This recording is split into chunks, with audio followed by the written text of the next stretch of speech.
ముఖ్యమంత్రి గారు నిన్న జూబ్లీహిల్స్ ఎన్నికల్లో ప్రచారం చేస్తుండు. ప్రచారం చేసేటప్పుడు మేము కూడా ఎలక్షన్లు కొట్లాడినాం. జరా ఖాముష్ బేటో, జర్రా జరా ఓ హీరో, జర్రా ఆరామ్ సరో. ఇప్పుడు ఎలక్షన్లు వస్తాయి పోతాయి. వచ్చినప్పుడు ఏం చెప్పాలి ప్రభుత్వంలో ఉన్న వాళ్ళు? ఇగో మీరు మాకు అవకాశం ఇచ్చిర్రు, మీరు మాకు ఓట్లేసి మళ్ళీ గెలిపిస్తే మంచి పనులు చేస్తా అని చెప్పుకోవాలి. ఏమైనా తప్పులు ఉంటే తప్పులు కరెక్షన్ చేసుకుంటా అని చెప్పుకోవాలి.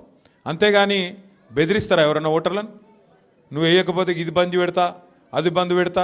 నేను అడుగుతున్నా, ఒక్కసారి ఆలోచన చేయండి. మీరు ఆ పదవే ప్రజలు ఇచ్చిన భిక్ష. ఆ పదవి మంత్రి పదవైనా, ఎమ్మెల్యే పదవైనా, ముఖ్యమంత్రి పదవైనా మీరు పెట్టిన భిక్ష. మీరు కాదనుకుంటే పెద్ద పెద్దోళ్ళే దిగిపోయినారు. ఎన్టీ రామారావుని ఒడగొట్టిరు ఈ దేశంలో, ఇందిరమ్మను ఒడగొట్టిరు. మరి ఈయన ఎంత 3 ఫీట్ల మనిషి. గట్టిగా మీరు అనుకుంటే తీసవతల వారేస్తారు. కానీ ఆయన ఎక్కువ ఊహించుకుంటున్నాడు.